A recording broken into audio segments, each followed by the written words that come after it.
আমার চ্যানেলে তোমাদের সকলকে স্বাগত। আজ আমরা ক্লাস 9 এর রায়ান মার্টিন প্রশ্নবিচিত্রা থেকে ভূগোলের তৃতীয় পর্যায়ক্রমিক মূল্যায়নের 10 নম্বর স্কুল সলভ করব। আমরা এই পর্বে কেবলমাত্র মান 1 এবং ম্যাপ পয়েন্টিং সলভ করব।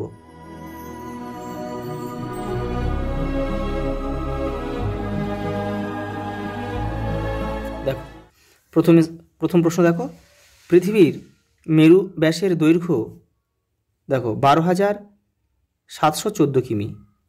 পরেরটা দেখো, পৃথিবীর পরিক্রমণ বেগ হ্রাস পায় অপসূর অবস্থানে আর বৃদ্ধি পায় কিন্তু অনুসূর অবস্থানে। অপসূর অবস্থান কবে হয়? 4 জুলাই। দেখো, সূর্যের উত্তরায়ণ শেষ হয় যে তারিখে, সেটি হলো 21 জুন। ভারতে প্রমাণ দ্রাঘিমারেখা প্রদত্ত যে শহরের উপর দিয়ে বিস্তৃত তা হলো এলাহাবাদ, প্রয়াগরাজের উপর দিয়ে। প্রদত্ত কোন অক্ষরেখাটির পরিধি তুলনামূলকভাবে কম? দেখো, 80 ডিগ্রি উত্তর অক্ষরেখা। মূলত চ্যুতির ফলে সৃষ্টি হয় স্তূপ পর্বত। একটি ব্যবচ্ছিন্ন মালভূমির উদাহরণ হলো হাজারিবাগ মালভূমি। রাসায়নিক আবহবিকারের ফলে শিলায় মরচে পড়ার প্রক্রিয়া হলো জারণ বা অক্সিডেশন। পশ্চিমবঙ্গে অক্টোবর মাসে যে ঘূর্ণবাত বা ঘূর্ণিঝড় হয় তা হলো আশ্বিনের ঝড়। লোহার উৎকৃষ্ট আকরিক হলো ম্যাগনেটাইট। দেখো পরেরটা কি বলেছে, পশ্চিমবঙ্গের পার্বত্য অঞ্চলে গুরুত্বপূর্ণ নদী হচ্ছে তিস্তা। দেখো, এই তিস্তা নদী কিন্তু উত্তরবঙ্গের তরাই ও ডুয়ার্সকে দুভাগে বিভক্ত করেছে। কলকাতা বন্দর হলো একটা নদী বন্দর, কিন্তু এটা ব্যারোমিটারের যন্ত্রে যে স্কেল ব্যবহার করা হয় তা হলো ভার্নিয়ার স্কেল। দেখো, 73 M/10 টোপোগ্রাফিক্যাল মানচিত্রে RF 1:50,000 এই বিবৃতিমূলক স্কেলটি হবে দেখো 2 সেমিতে 1 কিমি। দেখো এবার কি রয়েছে, বিভাগ খ রয়েছে। দেখো বিভাগ খয়ে দেখো কি রয়েছে, দেখো সত্য মিথ্যা রয়েছে, দেখে নাও। বলেছে সত্য হলে ঠিক এবং অসত্য হলে ভুল। ঠিক যেভাবে নির্দেশ দেবে ঠিক তেমনভাবে কিন্তু করবে তোমরা। দেখো, পৃথিবীর আলোকিত ও অন্ধকার অর্ধাংশ যে বৃত্তাকার সীমারেখায় মিলিত হয় তাকে কি বলে? মহাবৃত্ত। এটা ভুল, তাহলে এটা কি লিখতে হবে? এটা হবে কিন্তু এটা ছায়াবৃত্ত হবে কিন্তু। দেখো, 2022 সালটি একটি অধিবর্ষ, এটাও কিন্তু ভুল, কারণ কি এটা 4 দিয়ে ভাগ মেলে না। দেখো ভারতে DST নেই, এটা কিন্তু সঠিক। স্বাভাবিকের তুলনায় 25% বৃষ্টি কম হলে খরা বিপর্যয়ের আকার নেয়, এটা ভুল, এটা হবে 75%। বায়ু বিদ্যুৎ শক্তি হলো একটি পরিবেশ বান্ধব সম্পদ, এটা কিন্তু ঠিক, কারণ কি বায়ু শক্তিতে কিন্তু তোমার পরিবেশ দূষিত হয় না।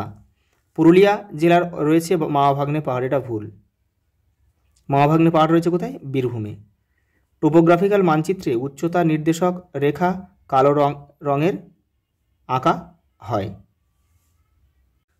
পরেরটা দেখো, টোপোগ্রাফিক্যাল মানচিত্রে উচ্চতা নির্দেশক রেখা কালো রঙে আঁকা হয়, এটা কিন্তু ভুল, এটা কালো হবে না, এটা হবে বাদামি রঙে। পরেরটা দেখো শূন্যস্থান পূরণ দিয়েছে। শুক্র হলো সবচেয়ে উষ্ণতম গ্রহ। মধ্যরাত্রি 12টা থেকে পরবর্তী বেলা 12টা পর্যন্ত সময়কে AM বলে। AM মানে অ্যান্টি মেরিডিয়ান পুরো নাম। হিমবাহ ও জলধারার মিলিত কাজে গঠিত সমভূমিটির নাম হচ্ছে বহি বিধৌত সমভূমি। দেখো এবারে রয়েছে কি আছে, দেখো লোয়েস সমভূমির প্রধান উপাদান কি? সূক্ষ্ম বালি বা লোয়েস। দেখো, দামোদর নদের উৎপত্তি কোথায়? দেখো খামারপাত পাহাড় থেকে। খামারপাত পাহাড় কোথায় অবস্থিত? দেখো ঝাড়খণ্ডের পালাউম জেলায় অবস্থিত কিন্তু এটা। অনেক মানচিত্র সম্বলিত পুস্তকে কি বলে? অ্যাটলাস বলে। বেশি ব্যবহারে নিঃশেষিত হয়ে যায় এমন সম্পদকে আমরা কি বলি? গচ্ছিত সম্পদ। দেখো একটা স্তম্ভ দিয়েছে, কেউ তীর চিহ্ন দিয়ে কিন্তু মেলাবে না। দেখো টর্নেডো কোথায় বেশি হয়? উত্তর আমেরিকা, তাহলে এখানে আমরা লিখবো 1। দেখো গ্লাসগো, হাওড়াকে গ্লাসগো বলে। এই যে দেখো প্রাসাদ নগরী কলকাতাকে বলে, তাহলে এখানে আমরা 3 লিখব। আর দেখো হীরাকুদ, এটা জলবিদ্যুৎ কেন্দ্র, এখানে আমরা লিখব উড়িষ্যার মহানদীর উপরে। দেখো দুই এক কথায় উত্তর দাও। কোন অক্ষরেখার ব্যাস পৃথিবীর ব্যাসের সমান? নিরক্ষরেখা। দেখো 24 ডিগ্রি 30 মিনিট উত্তর অক্ষাংশের প্রতিবাদ স্থানের মান কত? 24 ডিগ্রি 30 মিনিট, এটা উত্তর আছে, এটা তাহলে কী হবে? উল্টো হয়ে যাবে, দক্ষিণ হয়ে যাবে। দেখো কোন প্রকার আলোড়ন ভূপৃষ্ঠে সমান্তরালে কাজ করে? গিরিজনী আলোড়ন। পরেরটা দেখো, মৃদবেধী প্রাণীরা কোন পদ্ধতিতে শিলার আবহবিকার ঘটায়? জৈব যান্ত্রিক পদ্ধতিতে। দেখো এবারে রয়েছে পশ্চিমবঙ্গের সর্বাধিক বৃষ্টিবহুল স্থানের নাম কি? বক্সাদুয়ার।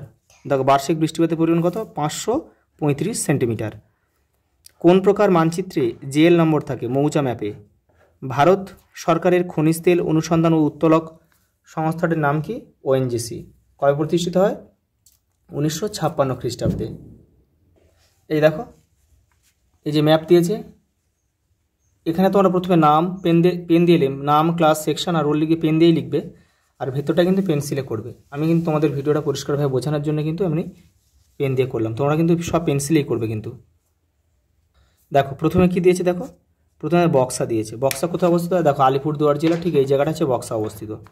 দেখো পরেরটা কী আছে? সান্দাকফু। পশ্চিমবঙ্গের সর্বোচ্চ শৃঙ্গ সান্দাকফু দার্জিলিং অবস্থিত, এই জায়গাটা করবে। এই যে দাগ নামার দেবে, নামটা লিখে দেবে। ম্যানগ্রোভ অরণ্য পশ্চিমবঙ্গের দক্ষিণে অবস্থিত, দেখো একদম এই যে এটা হচ্ছে ম্যানগ্রোভ অরণ্য, এটা পুরোটাই। দাগ নামার নাম না লিখলে, দাগ নামা না দিলে কিন্তু কেটে দেবে, মানে বুঝতে পারবে না স্যার ম্যাডামরা। চা উৎপাদক অঞ্চল, দেখো উত্তরবঙ্গে রয়েছে চা উৎপাদক অঞ্চল। দার্জিলিং কালিম্পংটা হচ্ছে চা উৎপাদক অঞ্চল। এই যে দেখো ওটা দেখো দীঘা, এই যে কোথায় অবস্থিত? একদম পূর্ব মেদিনীপুরের একদম দেখো উপকূলে অবস্থিত একদম এই দীঘা পর্যটন শিল্পকেন্দ্র। রানীগঞ্জ কয়লা খনি, এই যে পশ্চিম বর্ধমান জেলায় রানীগঞ্জ কয়লা খনি অবস্থিত। পরটা কি দিয়েছে? দেখো কোলাঘাট তাপবিদ্যুৎ কেন্দ্র, পূর্ব মেদিনীপুরের একদম ঠিক মাথার দিকে অবস্থিত কোলাঘাট, এই যে এটা কিন্তু তাপবিদ্যুৎ কেন্দ্র একটা।